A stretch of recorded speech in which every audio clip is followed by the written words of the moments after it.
अस्सलाम वालेकुम स्टूडेंट्स, मैं हूं डॉक्टर हबीबुर रहमान और आप देख रहे हैं क्वेटा टीवी। स्टूडेंट्स, बायोकेमिस्ट्री में आज हमने डिस्कस करना है लेक्चर नंबर 9 को।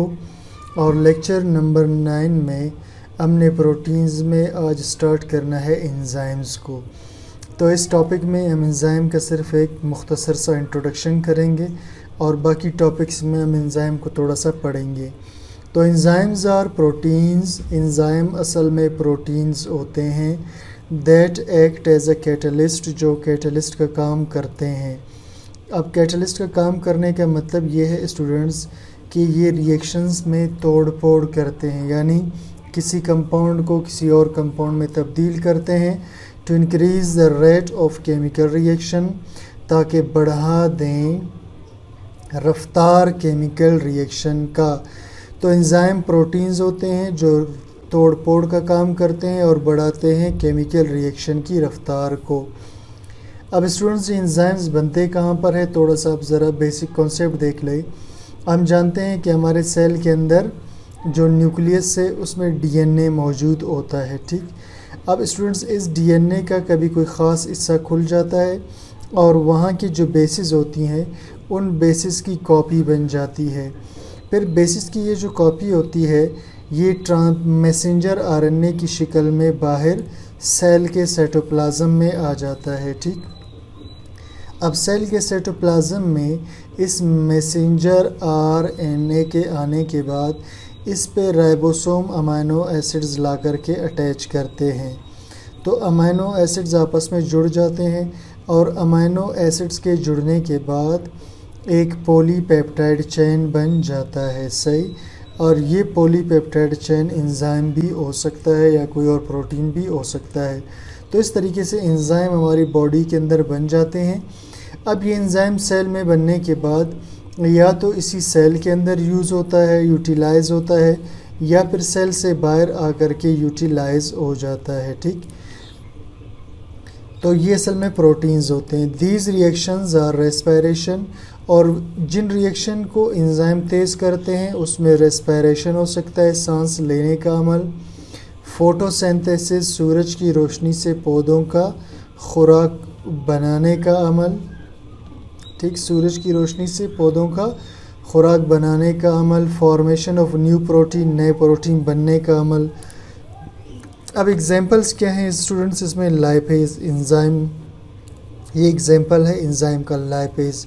और लाइपेज एंजाइम हमेशा फैट्स वगैरह को डिग्रेड करता है, तोड़ता है सादा फैटी एसिड्स के अंदर। और जाइमेज एंजाइम, अब जाइमेज एंजाइम अक्सर स्टूडेंट्स ये जो खमीर लगने का अमल होता है, फर्मेंटेशन, उसमें इस्तेमाल होता है, जिसमें ये ग्लूकोज वगैरह बनाता रहता है। और इसी तरह ग्लाइकोसाइडेज, ये हमेशा ग्लूकोज पे एक्ट करता है, या तो ग्लूकोज को तोड़ देता है या ग्लूकोज को फ्रुक्टोज में कन्वर्ट कर देता है। Enzymes are produced by living cells, enzymes पैदा होते हैं जिंदा सेल्स में। They catalyse reactions inside and outside the cells, फिर ये तोड़ते हैं रिएक्शंस को या तो सेल के अंदर या सेल से बाहर जाकर। Without enzymes chemical reactions would be so slow, बग़ैर एंजाइम्स के केमिकल रिएक्शंस इतने स्लो हो जाते that life would be impossible, कि ज़िंदगी नामुमकिन हो जाता। Enzymes increase the rate of chemical reaction, और एंजाइम्स बढ़ाते हैं रफ्तार केमिकल रिएक्शन का between 10 to power 4 to 10 to power 20 times. तो एंजाइम्स बढ़ाते हैं केमिकल रिएक्शन की रफ्तार को 10 की ताकत 4 से लेकर 10 की ताकत 20 गुना तक। अब स्टूडेंट्स, 10 की ताकत 4 से मुराद क्या होगा, मैं आपको थोड़ा समझाने की कोशिश करता हूँ। अब 10 की ताकत 4 का मतलब है 1 के साथ 4 ज़ीरो, ठीक। और 10 की ताकत 20 का मतलब है 1 के साथ आप 20 ज़ीरो लगा दें, सही।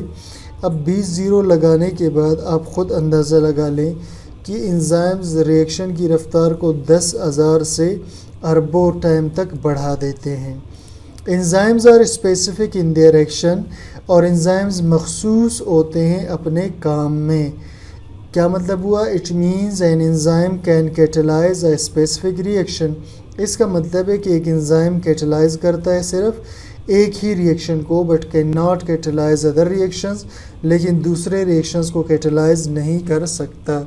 जिस तरह हम कहते हैं कि एक ख़ास चाबी एक ख़ास ताले को खोल सकता है, एक ही चाबी हर ताले को खोल नहीं सकता, इसी तरह एक एंजाइम एक ही रिएक्शन को कैटेलाइज कर सकता है, सबको नहीं कर सकता। मिसाल के तौर पर sucrase enzyme only hydrolyses, sucrase enzyme तोड़ता है सिर्फ सुक्रोज को, चीनी को। ग्लूकोकाइनेज ओनली हाइड्रोलाइज ग्लूकोज, और ग्लूकोकाइनेज एंजाइम सिर्फ तोड़ता है ग्लूकोज के मॉलिक्यूल के। Enzymes have two parts, enzyme के दो पार्ट्स होते हैं, एक इसमें प्रोटीन पार्ट होता है और दूसरा उसके अंदर नॉन प्रोटीन पार्ट होता है। प्रोटीन पार्ट को हम एपो एंजाइम कहते हैं और नॉन प्रोटीन पार्ट को हम को एंजाइम या को फैक्टर कहते हैं। ठीक है स्टूडेंट्स, और स्टूडेंट्स ये भी जहन में रख लेना कि जब प्रोटीन पार्ट और नॉन प्रोटीन पार्ट दोनों आपस में जुड़े हुए हों तो तब हम इसको कहते हैं होलो एंजाइम। क्या कहते हैं इसको? Holo enzyme. तो स्टूडेंट्स ये छोटा सा इंट्रोडक्शन था एंजाइम्स का। तो उम्मीद करता हूँ आपको लेक्चर समझ में आ गया है। कोई चीज़ क्लियर ना हो तो कमेंट सेक्शन में ज़रूर बता दीजिए और चैनल को सब्सक्राइब लाइक शेयर ज़रूर कीजिएगा। Thank you for watching.